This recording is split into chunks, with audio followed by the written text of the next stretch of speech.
On June 23rd, the UK will vote on whether to stay in or leave the European Union. It's difficult to know exactly what's going to happen if the UK votes to leave, as no country has ever left the modern EU. But that hasn't stopped both sides of the debate from predicting the future. So, here are 3 things we definitely don't know about Brexit. Known unknown number 1. How long will Brexit take? To leave the EU, the UK would likely invoke something called Article 50 of the EU Treaty. That would give the UK and the EU 2 years to hash out an agreement over how they'd separate. Prime Minister David Cameron has said that he would invoke Article 50 straight after a Brexit result, but there's nothing to say he has to. Even those campaigning to leave the EU say there should be no rush, so he could wait days, months, or even years. Plus, Cameron might not be Prime Minister for long. If the UK votes to leave, Mr Cameron, the head of the Remain campaign, may be forced to step down, which could slow the process further. If no deal has been reached within 2 years, Article 50 could be extended.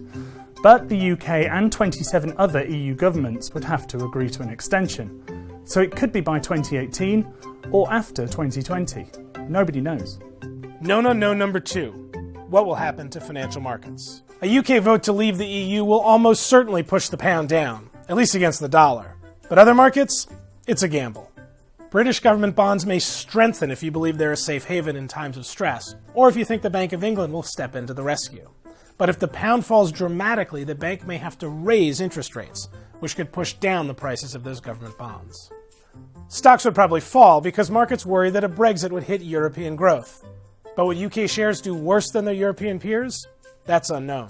And since nothing like this has happened before, the analysis could be all wrong. Known unknown number 3.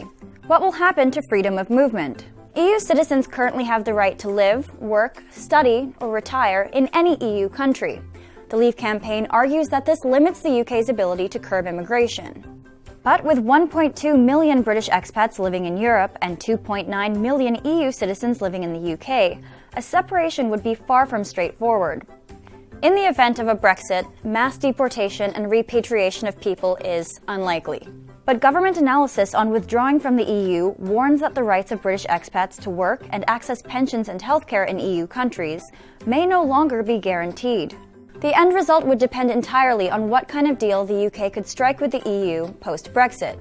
If the UK agreed a deal to maintain full access to the single market, it may have to accept continued rules on freedom of movement. Either way, the outcome is unknown.